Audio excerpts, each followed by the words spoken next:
Сабаха Ирусунса и Гласирижляр. Доброе утро, уважаемые телезрители. Сегодня у нас в студии талантливая художница из Гагаузии, участница 3 крупных международных творческих форумов, в том числе престижного 20-го международного симпозиума «Камарт-2025», прошедшего на территории Свято-Нямецкого монастыря в Тирасполе. О том, как искусство становится мостом между народами и религиями, о картинах, рожденных в тишине монастыря и на шумных улицах этнодеревень, и о том, что значит быть художником. Сегодня поговорим прямо сейчас. Встречайте, Наталья Ворникова. Доброе утро, Наталья. Доброе утро. Как настроение? Настроение замечательное. Мне очень радостно находиться всегда в вашей студии. Теплая атмосфера, хорошие люди и заряд энергии. Спасибо, мы тоже заряжаемся вашей энергией, тем более вы побывали сейчас сразу на 3 таких крупных мероприятиях, вам есть что нам рассказать, есть чем удивить, и я, конечно, хочу, чтобы вы нам рассказали, какие впечатления у вас составили симпозиум «Камарт-2025». Вы знаете, эмоции очень такие сложные. В каком плане сложные? Их очень много, они разного спектра. Вначале, когда я получила приглашение к участию, это был прошлый год, немножечко была боязнь, что я не справлюсь с таким масштабным симпозиумом. В каком плане? Все-таки мы, художники, на протяжении всей своей творческой жизни учимся. И нет да нет, где-то, наверное, переживаем за результат. И я уверена была, что будут первоклассные участники. И все-таки первый опыт хотела бы начать с более компактных симпозиумов, которые раскрыли бы для меня вот эти грани творческие, и что помогло бы мне в дальнейшем взять для себя что-то новое и принять участие в более масштабных симпозиумах. Поэтому приглашение я получила в прошлом году, но не решилась. В этом году решились, да, и побыла довольно-таки успешно. Место проведения Свято-Нямецкий монастырь в Тирасполе вдохновляет само по себе. Как оно вдохновило вас и как вот вдохновило на ваше пространство, на ваши работы?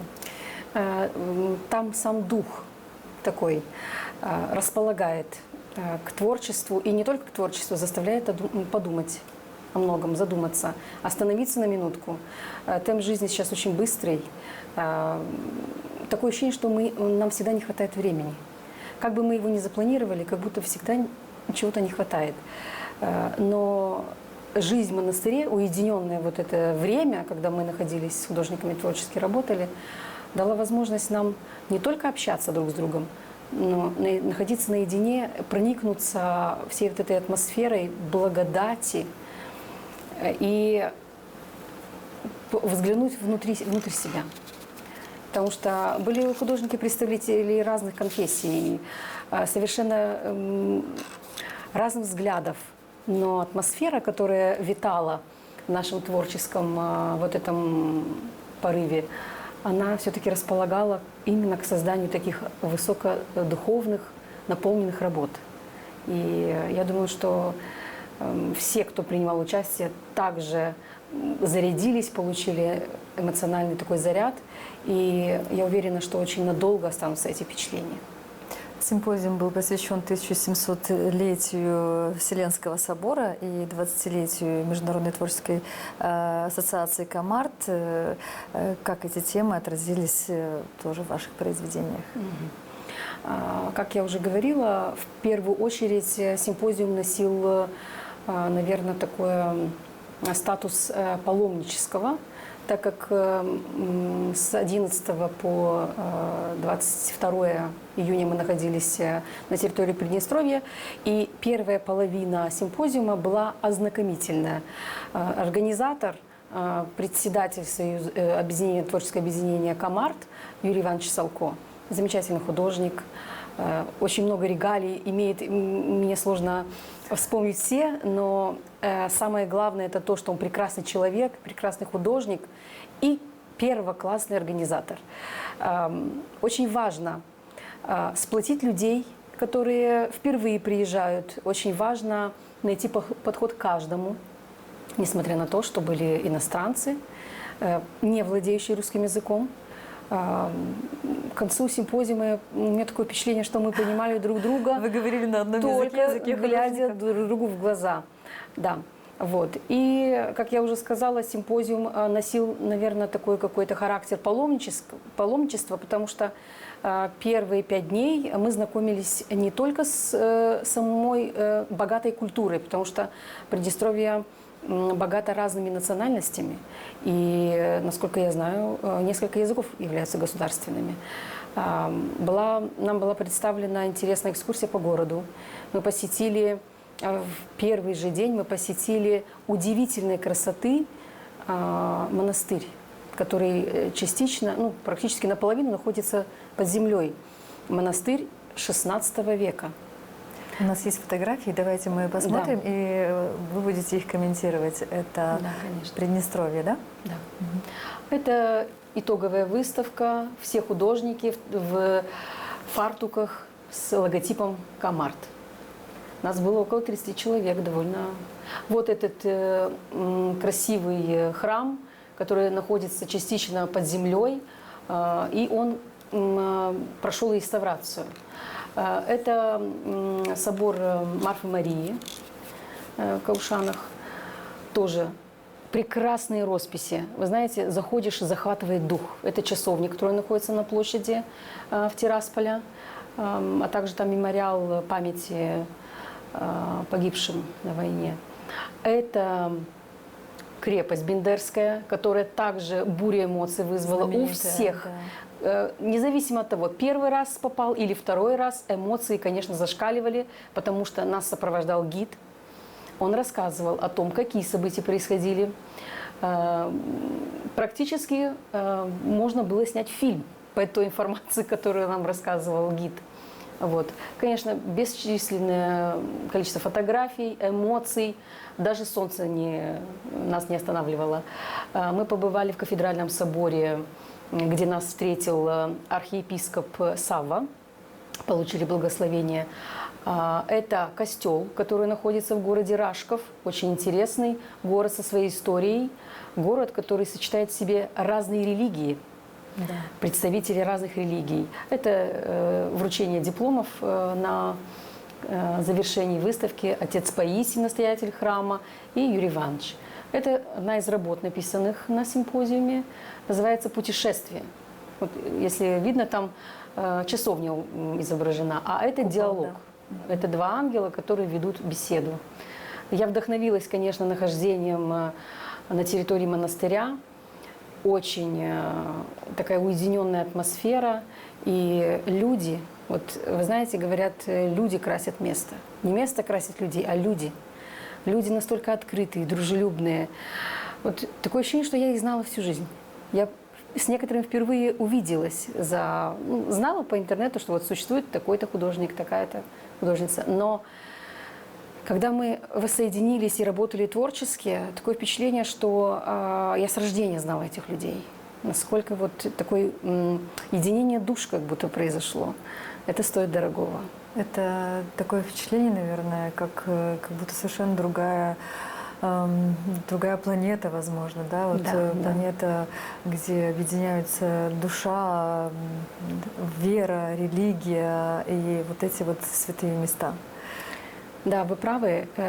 Мало того, что у нас велись диалоги об искусстве между художниками во время процесса над нашими работами, очень художники же любят поговорить на возвышенные темы, темы о религии мы затрагивали. И большое спасибо настоятелю храма, отцу Паисию, который нас благодушно принял в обители, предоставил нам кров, еду, как говорится, и питье, а также вдохновлял, также являлся вдохновителем наших работ, потому что это человек, от которого веет своя аура. И находясь с ним рядом, ты чувствуешь вот этот трепет, такое благоговение, вот, что с тобой рядом не простой человек, не обыватель, а человек высокоодухотворенный. Как еще монахи реагировали и священнослужители на то, что вы там присутствовали, вы работали там, прихожане? Может быть, удавалось какие-то интервью записывать, беседы, ведь это побеседовать с монахом, со священнослужителем, это вообще отдельный разговор, отдельная такая история своей страницы. Хочу сказать только то, что к нам, как творческим людям, не было такого строгого, ну, скажем так, отношения в плане посещения служб. Допустим, это было добровольно, кто желал, он мог посетить службу. Даже могу поделиться таким приятным событием. Последние дни мы даже с художниками успели миропомазание присутствовать и получить благословение отца Паисия. Дело в том, что действительно это территория, которая особенная, и живущие монахи в этом монастыре, ну, практически все довольно закрытые люди. То есть каждый занимается своим делом, не отвлекается на какие-то мирские дела. И, честно признаться, они не очень любили, когда кто-то пытался вторгаться в их личное пространство. Единственное, художники, чтобы вдохновиться, ну, может быть, не совсем правильно, но они из-под тишка фотографировали украдкой, необычные такие, да, украдкой, необычные типажи, потому что монахи – это, как правило, люди, глубоко думающие в себе, находящиеся в раздумьях, в молитве.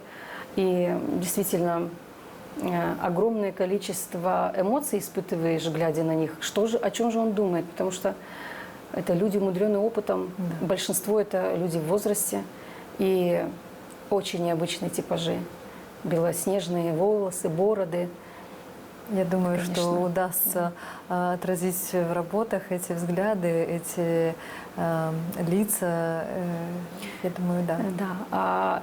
Если говорить о том, что как нам жилось в монастыре, это было удивительное время, так как мы находились в таком небольшом отеле с номерами. То есть мы не чувствовали, что мы находимся в какой-то на территории религиозного культового сооружения, где нужно придерживаться каких-то строгих правил. Конечно, мы передвигались по территории монастыря негромко, соблюдая традиции. Женщины в платках, либо в платьях, либо в юбках, чтобы не смущать, как и подобает, да, как подобает, чтобы не смущать живущих там людей, прихожан. А мужчины, соответственно, да, без головного убора входили в храм и так далее. Очень интересную такую информацию тоже могу поделиться ею. На территории храма, на территории комплекса действует несколько храмов, которые находятся в реконструкции сейчас.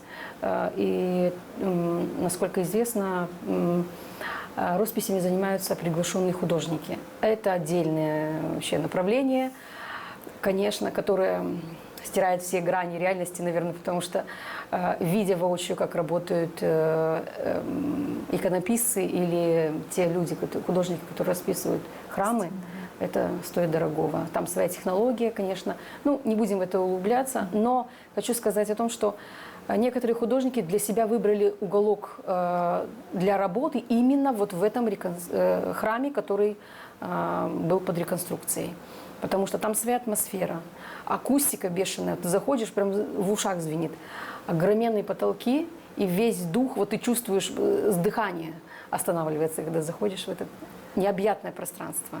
Ну да, когда заходишь в храм, уже твой мир меняется, и ты на самом деле остаешься сам с собой, наедине с собой. Когда тебе еще удается твои мысли, эмоции передавать на холст, я думаю, что это вообще особая такая история каждого художника. Кто представлял Гагаузию на этом симпозиуме, и как вот шел обмен опытом, ведь были представители из 10 стран? Да. Гагаузию представляли 2 художника, точнее 2 женщины.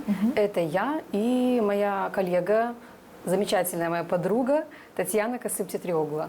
Это человек, который заряжает с одного своего появления, нахождения с тобой рядом. Она очень активна, как в творческом плане, так и в плане путешествий. Она очень быстро принимает решения. И она заразила меня вот таким искрометным желанием находиться сегодня тут, а завтра там, а послезавтра в другом месте. И она говорит: Наталья, говорит, мы же творческие люди. Ничего не надо бояться в этой жизни. лето и вот отпуск дается нам для того, чтобы мы собрали впечатления, реализовывали свои задумки в картинах, в общении, в обмене опытом, вот в этих коллаборациях, участиях в пленерах. Поэтому Татьяне я хотела бы отдельное спасибо выразить, слова благодарности выразить, потому что она действительно тот человек, который в нужное время меня просто взял за руку и привел вот в эти симпозиумы.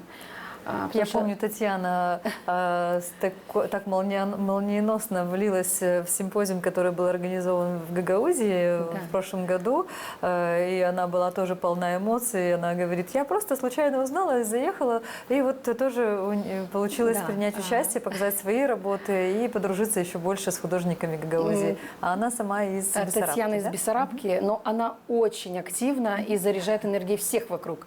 Поэтому ей отдельный привет от меня. И я уверена, что мы с ней еще не на большем количестве симпозиев вместе побываем. Вот.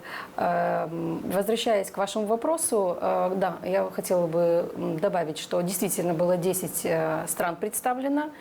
Ну, страны, это может быть громко сказано. Страны – это Украина, Болгария, Сербия. Такой многонациональный. Да, многонациональный. Индия, круг. Южная Корея. Но и Чехия, и представители Гагаузии, Молдовы и Приднестровья.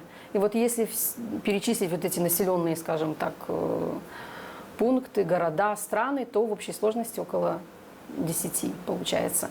Один из самых масштабных симпозиумов, который собрал более 30 художников под своей крышей, под своим, так скажем так, юбилейным вот этим мероприятием, праздником. Это действительно был праздник. Феерия эмоций, чувств, и в итоге шикарные работы пополнили фонд. Хотела узнать, какие места особенно вас вдохновили во время паломнической экскурсии. Это, может быть, Каушаны, Сахарна или Рашков? Очень много связано именно с исторической ценностью этих мест, где мы были. Потому что где бы мы ни находились, нас встречала делегация представителей. Это либо мэрия, либо администрация города, либо села. Или же, если это был монастырь, настоятели храма, которые рассказывали о историях, о ценных каких-то иконах, которые находятся на территории монастыря и так далее. Конечно, огромное впечатление на меня произвел храм после реконструкции, храм XVI века. И я для себя узнала такую информацию, не знаю, ну, со слов гида, конечно, я узнала, что на тот момент Молдова была, ну, турецкие войска занимали территорию, и люди обратились к наместнику и попросили, мы хотим построить свой храм. И он сказал, я дам свое согласие, но только если высота храма не будет превышать копья военного солдата. Ну, по сути, это какой век был. Большой, да? Поэтому частично храм находится в земле для того, чтобы он мог вместить необходимые вот эти помещения и так далее. Очень интересные росписи в теплой гамме. И такое ощущение, что действительно ты находишься в музее, не в культовом месте, а в музее, потому что одно дело видеть иллюстрации в книге, другое дело, когда ты находишься и воочию можешь увидеть. И после реставрации они прекрасно выглядят. У всех был эффект вот такого остановки дыхания, когда мы вошли вовнутрь. Особая атмосфера, конечно. Да. И хотелось бы остановиться, кроме монастырей, Сахарны и города Рашкова, мы были еще в селе Парканы, которое чтит традиции, болгарские традиции. Очень приветливые люди. Они нас встретили, показали нам свои танцы, замечательные зажигательные песни. Это, конечно, тоже был фейерверк эмоций. И музей. Отдельное уважение для представителей администрации, которые сохранили музей, демонстрирующий и сохраняющий культуру болгарского народа. Вот. И теперь, возвращаясь именно к историческим местам, я бы хотела рассказать немножко о городе Рашков. Как нам рассказал Юрий Иванович, он был таким своеобразным гидом для нас. Это город средоточие разных культур, и когда-то, в давние-давние времена, он был, скажем так, городом, где проходили основные дороги. И очень много купцов, торгашей, скажем так, проезжали через этот город, могли поделиться своей продукцией, продать и так далее, бартер, какой-то обмен осуществить. И город чем интересен? Тем, что рядом со старинным казачьим кладбищем находится старинное еврейское кладбище, что довольно редко, наверное, можно увидеть в стандартном городе обычном. И на территории города, хоть он и небольшой, но имеется костел. Он был на слайде представлен, очень красивый, величественный, на такой возвышенности на горе. Православный храм чуть ниже. И сохранились развалины синагоги, которую... Такое объединение всех религий, да, культур, вер. очень интересно. Религий. На территории города сохранились старинные домики, которые мы также, как художники видят глазами, соответственно, воспринимают информацию, запечатлели на телефон, чтобы в дальнейшем могли использовать в своих работах. Удивительное место. Также мы побывали в очень красивом, я говорила уже, в соборе, кафедральном соборе, где нас встретил архиепископ, мы получили благословение, тоже очень эмоциональное, трепетное событие. Были вручены грамоты отличившимся художникам, но это больше касается приднестровских художников, которые активно продвигают культуру. Вот. И еще я бы очень хотела рассказать о интересном театре реконструкции исторического танца, который называется... Который тоже впечатлил всех художников, и я думаю, каждого, кто сможет прикоснуться еще к этой истории, скажем так. Театр называется «Вернисаж», и он существует, насколько я помню, больше 12 лет. Прекрасные люди, которые, жертвуя своим личным временем, изучают танцы, реконструируют их и демонстрируют людям. То есть это труппа артистов, которые мало того, что они изучают танцы, они шьют костюмы сами. Все культурные мероприятия открывают именно эти артисты. Они охватывают период с Средневековья до 40-х годов этого века.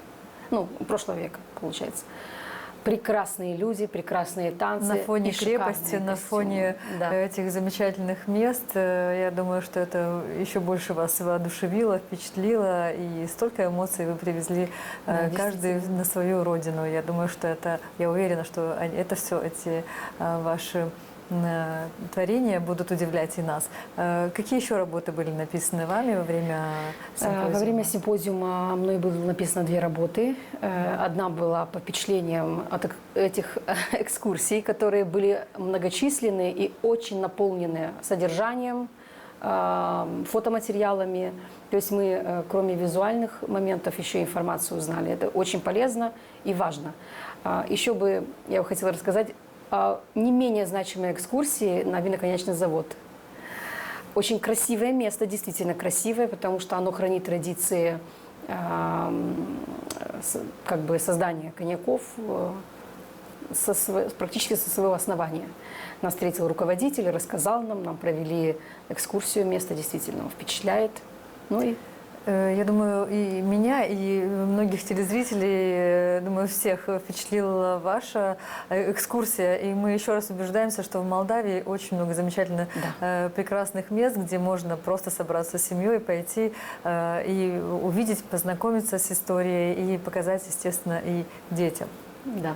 Как завершился симпозиум? Что было особенным в этом симпозиуме для вас и для всех участников?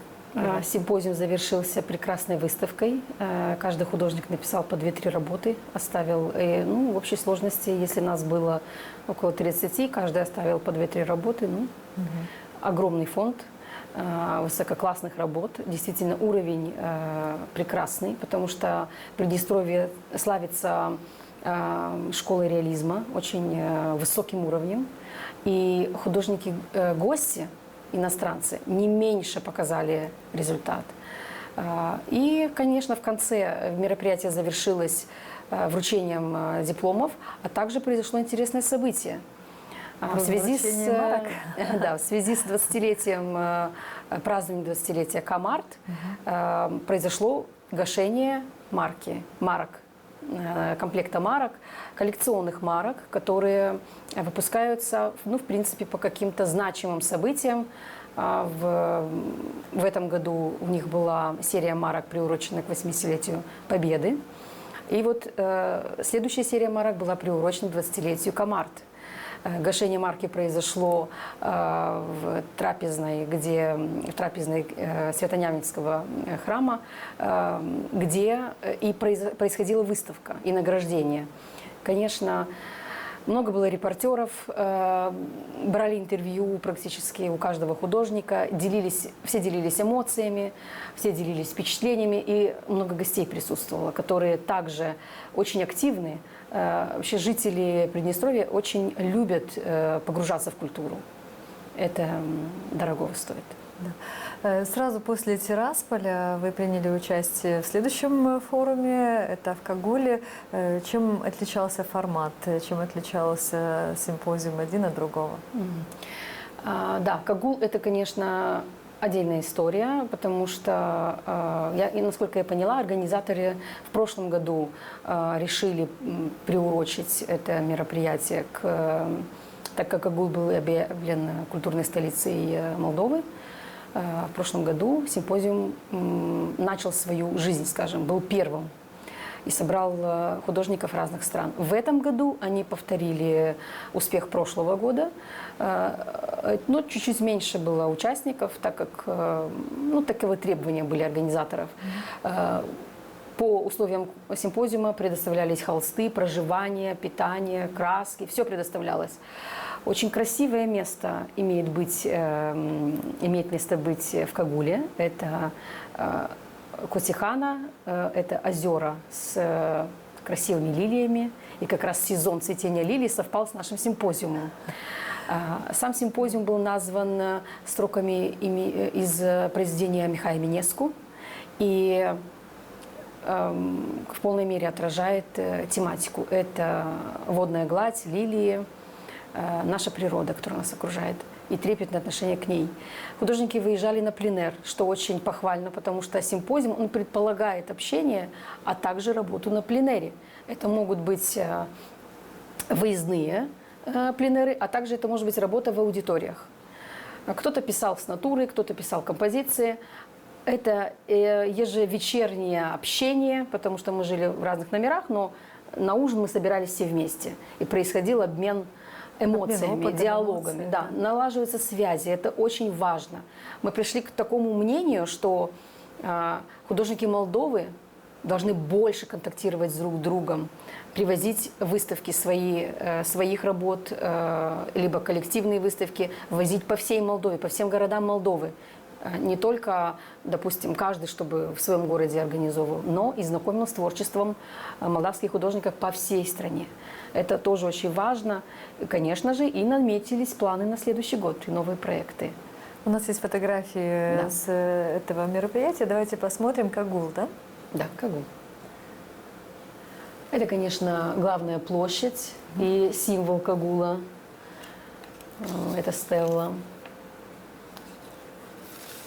Это я за работой. У меня были творческие работы, которые несли такой более философский характер. Это работы, написанные художниками нашими на пленэре в Кагуле. Очень красивые места, солнечные места. И вот озеро с лилиями. Также художники все свои предметы, атрибуты, все рядом. Мольберты, кисти, этюдники, холсты. Ну, конечно, выпало на очень жаркую пору, но кто, как говорится, кто как мог, так спасался от жары. Но, тем не менее, очень продуктивно тоже все поработали. Прекрасная коллекция пополнила фонд примарии города Кагул. Это фотография с финальной выставки, которая прошла в Дворце культуры имени Николая Бодгросс. Это вот все художники, участники, 19 человек у нас было. Первоклассные мастера кисти, реалисты, очень интересные художники. Вот вы с Татьяной? Это мы с Татьяной Тетеревой, да, моей подругой, замечательной художницей. Здорово, эти симпозиумы объединяют. И в конце я представила работы, которые я написала на этом симпозиуме. Их было 3.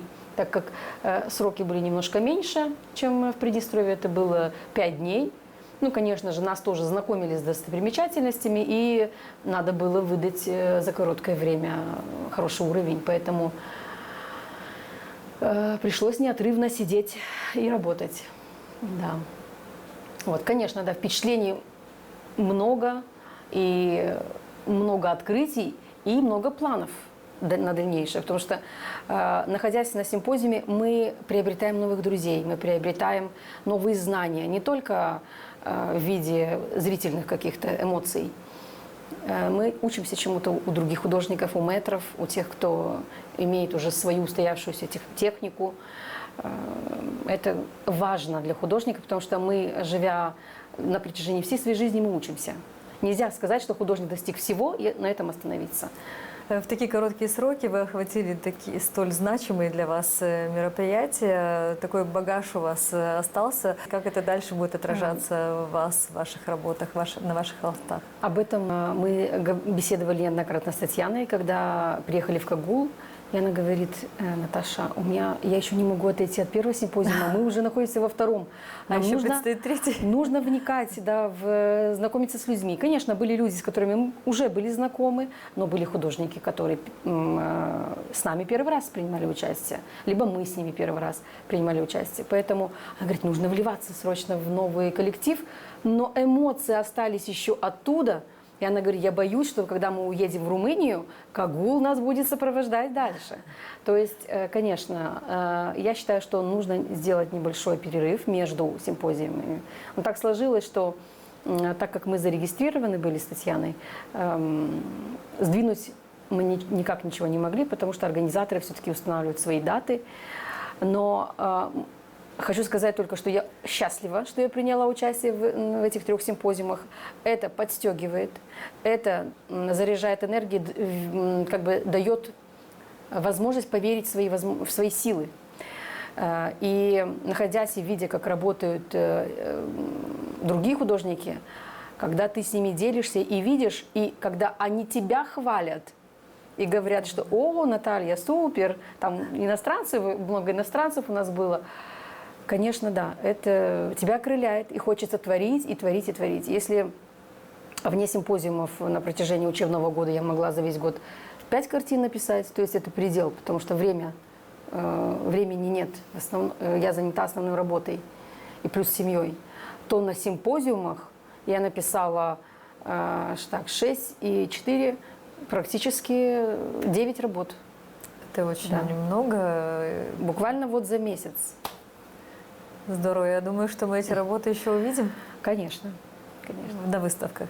Что-то на выставках, что-то можно в интернете, потому что по требованиям, по условиям симпозиумов часть работ остается организаторам, которые они хранят в своих запасниках. Ну, это могут быть потом передвижные выставки, как в данном случае в Приднестровье. Это выставка может быть, вот как в Кагуле, например, это пополнение фондов примарии, галереи и так далее. И если это Румыния, ну об этом я скажу попозже, то это, как правило, коллекционеры частные. На каких пленерах, симпозиумах еще хотели бы принять участие? Или, может быть, мечтаете? Как сказала Татьяна, я бы с удовольствием поехала бы во Францию на симпозиум или в Грецию на берег моря. Но, ну, знаете, как говорят, мечтать мы любим, но мечтать бесплатно, поэтому мечтать можно везде и всегда. Мы также получили приглашение для участия в симпозиуме в Польше, но так как это совпадает с началом учебного года, это первая неделя сентября, конечно же, и я, и Татьяна, мы работаем, заняты художественной школой. Сложно было, но мы отказались. И Татьяна говорит, Наталья, я боюсь, что будет чересчур много. Давай на этом остановимся, и на следующий год мы запланируем уже, ну, может быть, какое-то другое направление, чтобы, имеется в виду, другую страну или другие города. Даже та же Молдова очень активна в организации симпозиумов. Это могут быть частные лица, это могут быть какие-нибудь организации, даже государственные организации. Не обязательно быть как бы привязанным только вот к государственным каким-то организациям, чтобы принимать участие в симпозиумах. Это друзья-художники могут организовать, не обязательно. А какие темы и образы сейчас вас волнуют, вот именно как художница? Если говорить о последнем опыте, это симпозиум в Румынии, у меня была немножко боязнь. Почему? Потому что я, как посоветовал мне председатель Комарта Юрий Иванович Салко, он говорит: Наталья, распечатай свои картины и возьмешь с собой и просто покажешь организаторам, потому что не всегда люди могут найти тебя в интернете. Ну, ты покажешь им, картины вести свои не сможешь, но ты покажешь их в виде альбома. Организаторы посмотрели, сказали: да, интересно, необычно, но есть одно но. Что я заметила? Коллекционеры в Румынии любят реалистичную живопись. Именно представители Приднестровья отражают полностью все желания, требования, видения художников или коллекционеров Румынии. И когда я побывала там впервые, да, много было эмоций, много было непонятных для меня моментов, но именно там я написала 4 реалистичные работы, которые, в принципе, последний раз я писала реалистично, когда училась в колледже. Все мои творческие работы, они носят больше характер образов.